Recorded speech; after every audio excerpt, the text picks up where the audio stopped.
Clap, 3, 2, 1, ça tourne. Salut Laurent. Alors, en mars dernier, tu t'es fait virer de ton travail lors du premier confinement lié au Covid. Et en fait, tu m'as rejoint dans mon aventure musicale, qui devient donc notre aventure musicale. Peux-tu me dire un peu plus sur ce choix? Salut Gérard, on commence dans le vif du sujet, hein. Ouais. T'y vas pas par quatre chemins. Ben ouais, en mars, je me suis fait virer et j'étais un peu sur le cul.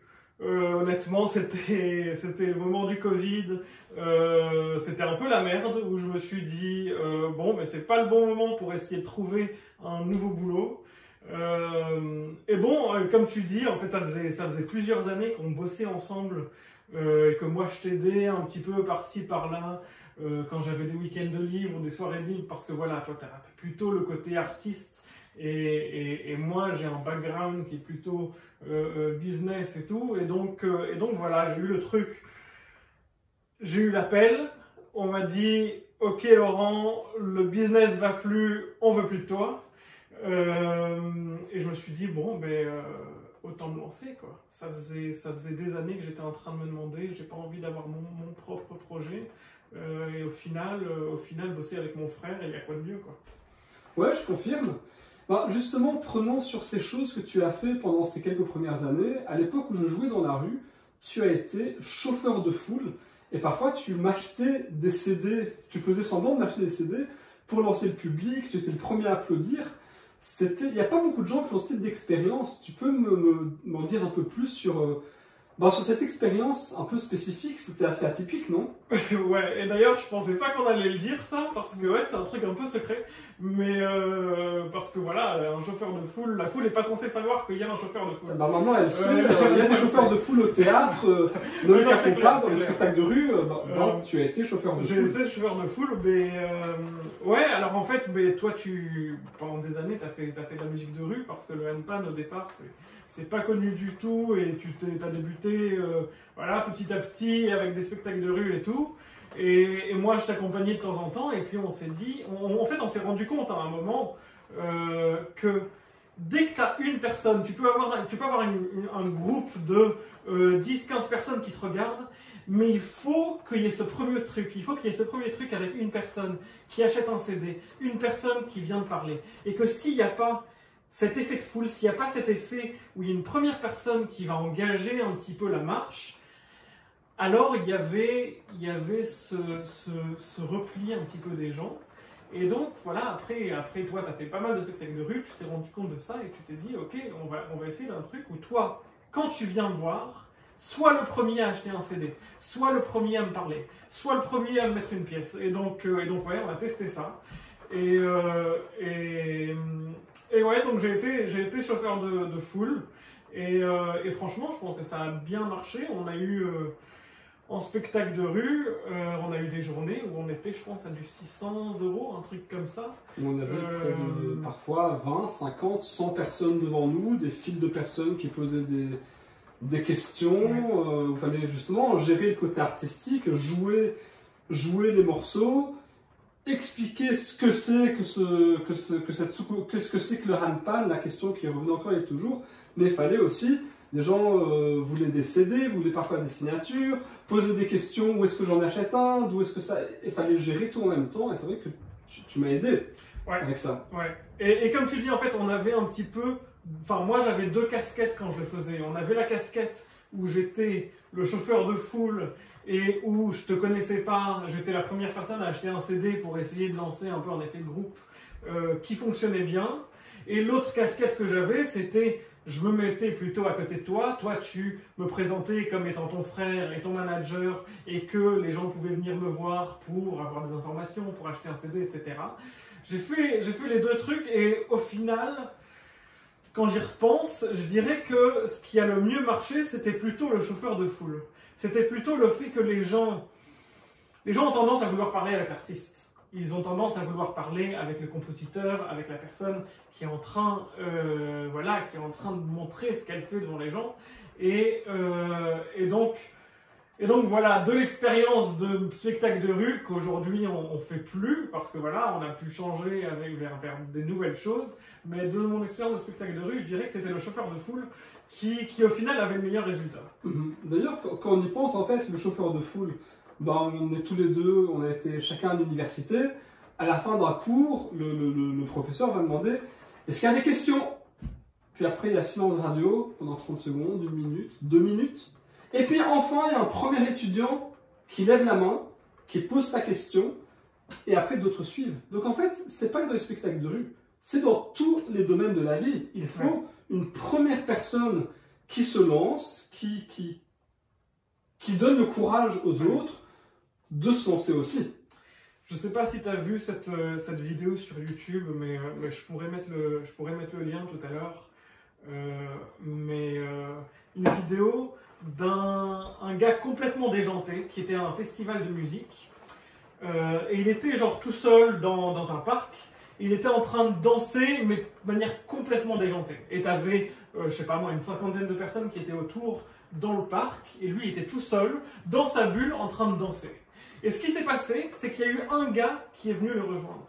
Et en fait ce gars qui est venu le rejoindre, c'est au final le premier follower en quelque sorte. Et ce qui s'est passé, c'est que le gars qui était en train de danser au départ, au lieu de se séparer de lui, il l'a vraiment pris avec lui. C'est-à-dire que au final, c'était pas l'un et l'autre, c'était les deux ensemble. Et ils ont commencé à danser à deux. Donc c'était le premier follower. Après, il y en a eu un autre qui est venu. Et donc au final, au début, ça restait quelque chose où ils étaient qu'à 3. Et après, un quatrième. Et ce qui se passe dans la vidéo, qui est super marrant, c'est qu'à un moment, ça crée un effet de foule de dingue. Et il y a genre 50 personnes, 100 personnes qui arrivent d'un coup. Parce qu'en fait, la mentalité là-dedans, c'était la première personne, elle prend un risque. Elle prend un risque parce que si ça se trouve, déjà, le gars qui dansait au départ, il va pas l'accueillir. Ce qui s'est pas passé, donc elle prend un risque. La deuxième personne, elle prend un risque aussi parce que voilà, ils sont pas nombreux. Mais après, quand il y a l'effet de foule, quand il y a 10 personnes qui arrivent, 15 personnes qui arrivent, les gens qui sont assis à côté, ils prennent plus de risques. Ils rejoignent juste les gens qui sont en train de faire la fête, qui s'amusent et tout. Et je vais vous mettre le lien, mais c'est une vidéo qui est vraiment marrante et qui illustre parfaitement ce qu'on est en train de dire en ce moment. Tout à fait. Bon, j'ai pas vu cette vidéo-là précisément, mais j'ai vu certaines vidéos dans le train ou dans un wagon de métro où tu as une première personne qui se met à danser et à faire la fête, et puis tu as tout le wagon progressivement qui le fait, et quand le wagon du train ou du métro arrive à la gare suivante, et tu as les gens qui regardent, ils ne comprennent pas, et ils se joignent à la fête.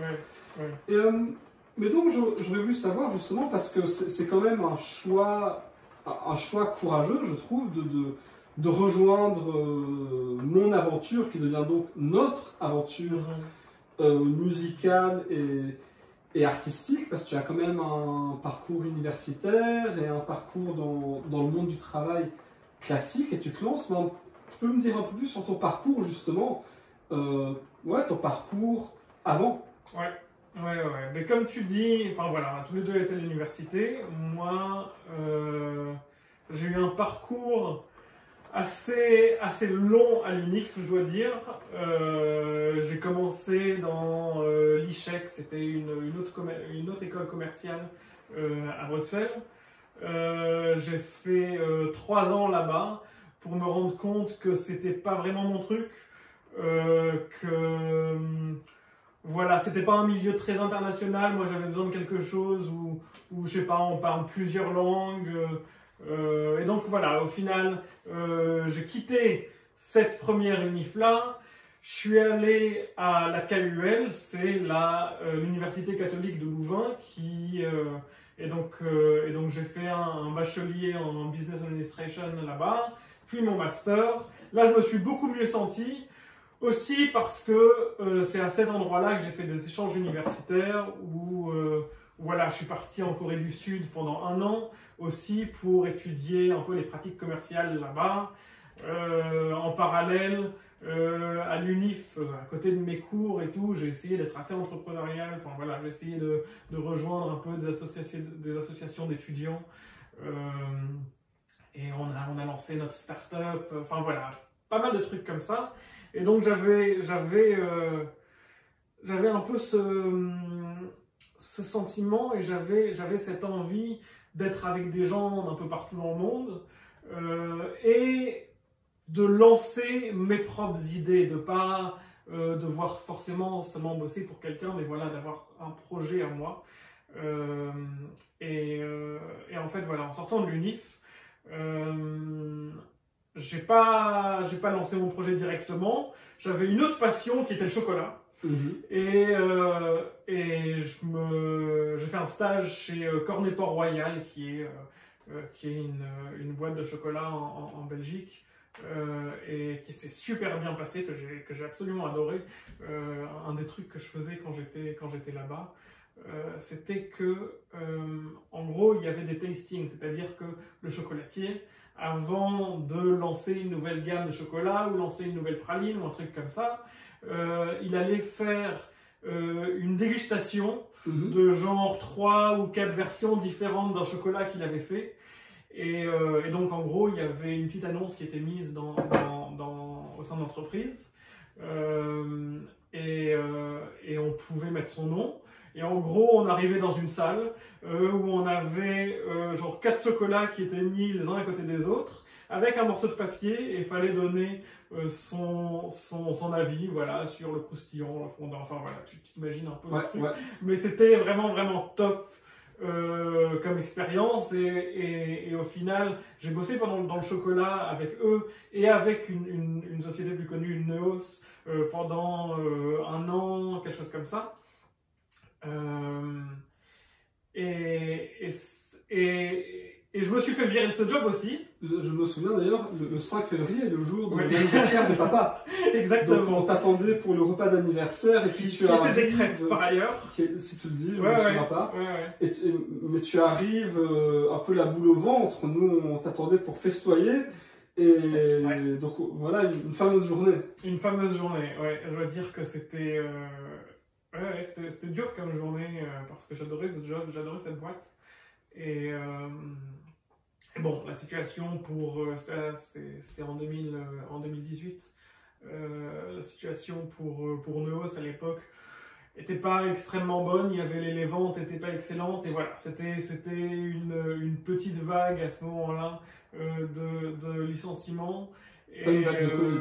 Non, à l'époque c'était une vague de licenciement. Voilà. On ne parlait pas encore du Covid, voilà. Ça n'existait pas. Maintenant il y a vague de Covid et vague de licenciement qui va avec. ça va de pair. Essayons de ne pas parler des mauvaises choses. Non, sûrement pas. Retournons, donc tu quittes Neos. Et donc, je quitte Neos parce que voilà, la boîte allait pas très bien. Et à ce moment-là, je t'aidais, tu vois, même avant Neos, on bossait ensemble. Et à ce moment-là, j'ai pas encore eu le déclic pour me dire, ok, je me lance à temps plein avec toi. Parce que voilà, je pense que toi, tu étais encore à une époque où tu tâtonnais en quelque sorte. Il y avait encore beaucoup de spectacles de rue. Enfin voilà, ça marchait bien, mais c'était encore un peu à tâtons en quelque sorte. Et moi, j'étais pas encore prêt à ce moment-là de me dire, ok, je vais me lancer à fond dans un monde que je connais pas, le monde de la musique que je connais pas. Et donc voilà, j'ai pris des vacances après ce licenciement et j'ai postulé à quelques endroits. Et je me suis fait engager dans une boîte qui s'appelle Blue Storks. Je vais pas rentrer dans les détails parce que je vais pas rentrer dans les détails, mais voilà, j'ai bossé avec eux pendant 1 an. Et tu faisais quoi avec eux? Alors j'étais responsable des opérations de la boîte, donc je m'occupais de tout ce qui était production, distribution dans les magasins, le fait qu'il n'y ait pas de problème qui se passe dans les transports. Donc voilà, c'était assez, c'était dans ce domaine-là, et puis l'aspect financier de la société, etc. Donc en fait, ce qui était bien avec ça, ce que j'ai beaucoup aimé, c'était que c'était une petite boîte. Il y avait 2 fondateurs, on était 10 en gros, un peu plus, un peu moins, ça dépendait des moments, mais on était une dizaine à bosser là-dedans. Et donc, moi, là, quand j'étais responsable des opérations, je touchais un peu à tout. Je touchais à la fois aux ressources humaines, je touchais à la fois aux finances, à la fois à la logistique. Et donc c'était un job qui était très intéressant à ce niveau-là et qui m'a donné vraiment une perspective entrepreneuriale et start-up pour que je comprenne ce monde au final. Et donc voilà, ça c'est ce par quoi tu as commencé au début de notre discussion. Je me suis fait virer de cette boîte-là en mars, une deuxième fois en l'espace de 3 ans. Ouais. J'ai 28 ans, je dois dire que c'est pas un début qui est incroyable, mais... Mais en même temps, tu as perdu ton travail chez Neos et tu as trouvé ton nouveau travail genre 2 mois après. Ouais. T'as pas tardé.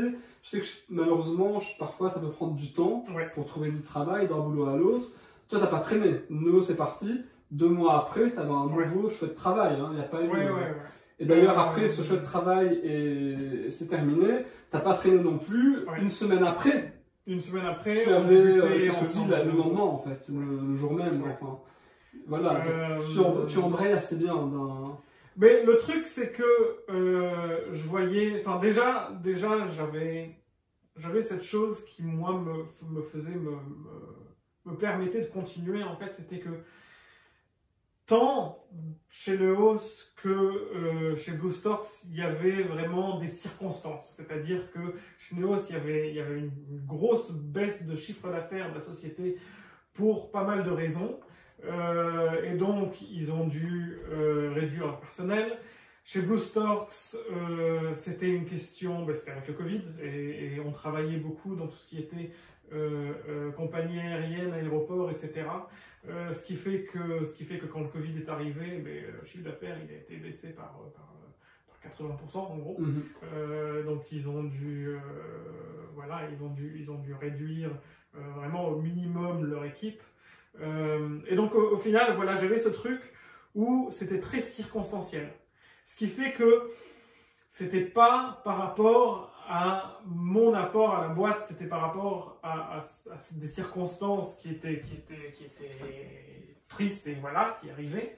Et donc moi j'étais dans cette position où je me disais, au final, je vais continuer en fait. Au final, je pense que j'ai apporté beaucoup de choses bien à cette première boîte, à cette deuxième boîte, je vais continuer.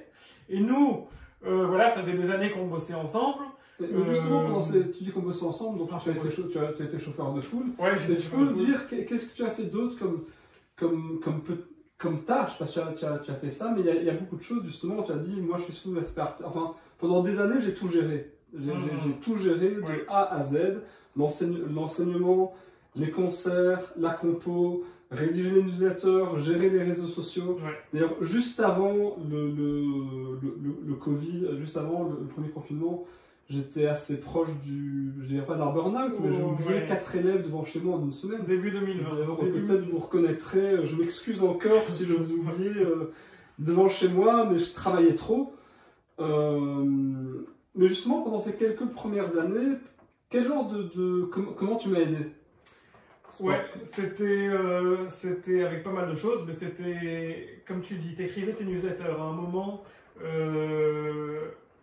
moment, j'ai repris tes newsletters parce que voilà, j'aime beaucoup écrire et c'est un truc que j'ai repris. Et au final, on s'est rendu compte que quand j'ai commencé à écrire tes newsletters, il y avait un résultat qui était différent. Au final, tu avais plus de personnes qui répondaient parce qu'il y a pas mal de petites choses qui faisaient, c'est juste des petits trucs qui font que les gens répondent mieux. C'est le sujet de la newsletter, par exemple, que je changeais, le fait que je personnalise la newsletter, ce genre de choses que j'ai apportées et qui ont amené des bons changements par rapport à ce que tu faisais. Donc ça, c'était un des trucs.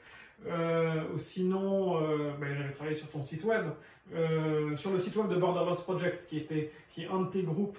On pourra en parler plus à un autre moment, mais un de tes groupes où j'ai créé ton site web pour ça. Et d'ailleurs, pour ça, quand vous avez, en ce moment, il y a un album qui est en production et on a fait un crowdfunding. On a bossé ensemble sur la création du crowdfunding et sur le fait de le communiquer. Donc voilà, je t'ai aidé à le communiquer sur les réseaux sociaux, à trouver différentes manières d'essayer d'avoir un grand public qui va essayer de te soutenir dans la création de cet album. Ben au final, voilà, c'était en fait tous ces petits trucs qui étaient non artistiques et que tu faisais déjà bien, en fait. Tu faisais déjà bien parce qu'au final, tu avais ton job, tu gagnais suffisamment, tu arrivais à vivre sans problème. Mais maintenant, il y avait cette étape qu'il fallait passer et que je voulais amener au final, et c'est pour ça que je t'ai rejoint en mars, c'est que on voulait passer d'une étape où tu faisais bien les trucs, mais c'était à ton niveau. C'est-à-dire que très fatigant. Et très fatigant, et comme tu disais, voilà, au début 2020, tu étais presque en burn-out en quelque sorte, parce que voilà, il y avait beaucoup de choses qui se passaient. Et moi, je me suis dit, mais je vais entrer dans ce truc pour essayer de le faire passer à un nouveau niveau, où c'est pas juste toi, mais on va pouvoir créer une équipe d'un côté, mais voilà, on a un instrument qui est assez exceptionnel, qui est tout récent, qui date des années 2000. Voilà, vous pouvez entendre quelques notes là maintenant, mais donc on s'est dit, on a envie, au moins pour la Belgique pour commencer, on a envie de démocratiser ce truc, on a envie de le rendre connu et accessible. Et au final, c'est ça qui m'a boosté, moi, pour te rejoindre à ce moment-là, en mars.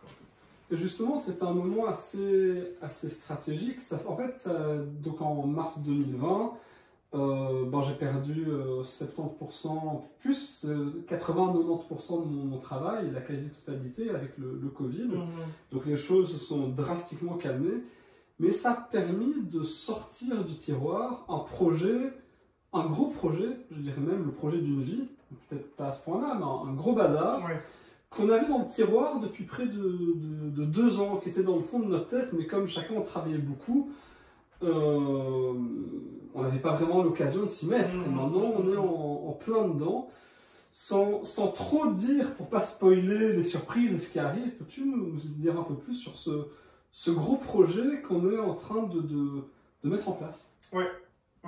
Qui est parfaitement à l'ère du temps. Qui est à l'ère du temps.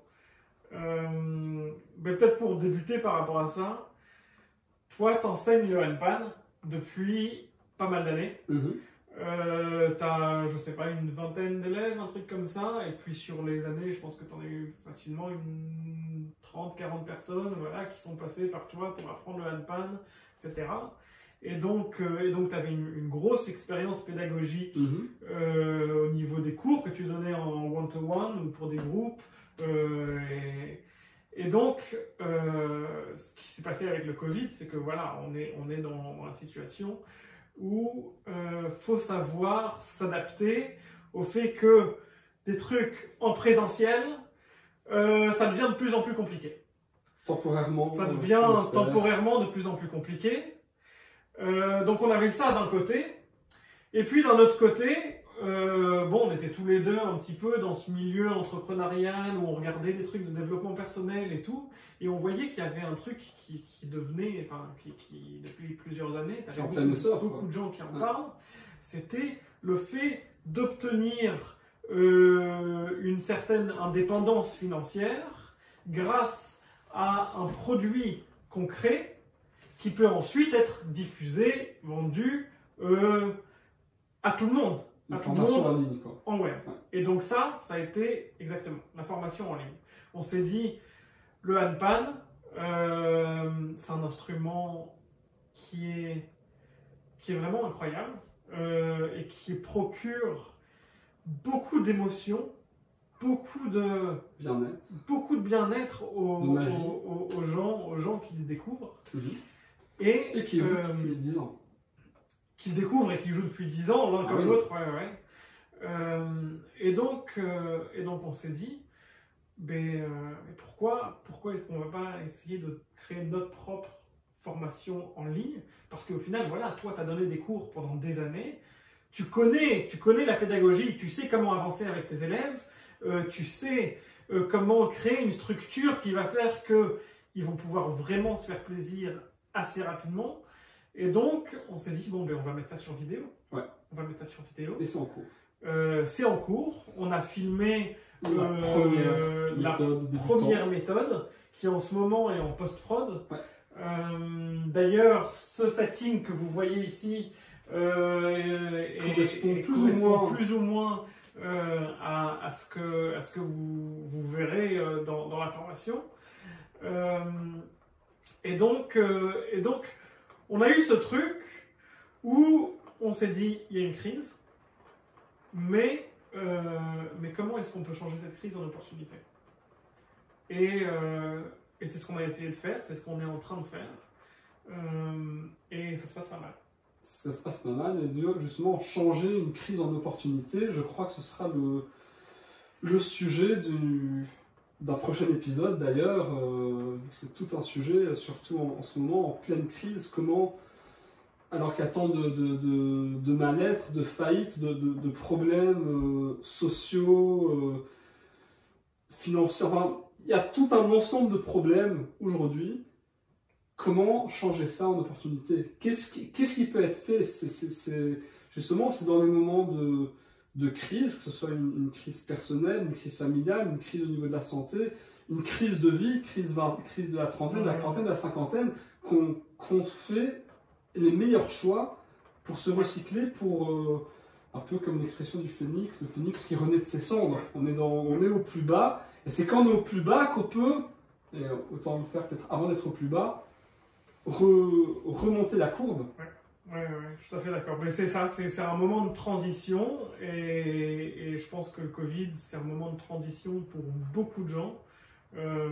Donc ouais, je pense que changer une crise en opportunité, c'est un bon sujet pour ton prochain podcast. Voilà. Ben écoute, je pense qu'on va en rester là. C'était d'ailleurs, je crois qu'on a parlé beaucoup plus longtemps que prévu pour notre premier vlog. Ouais. Mais c'est pas grave, parce qu'on s'est bien, enfin, en tout cas, je me suis bien amusé. Pareil. Et ça s'est passé de manière chouette, donc c'est cool. Et ah oui, une petite parenthèse. Justement, on fait chacun, justement, pour maintenir la forme tant physique que psychologique, du sport quand même régulièrement.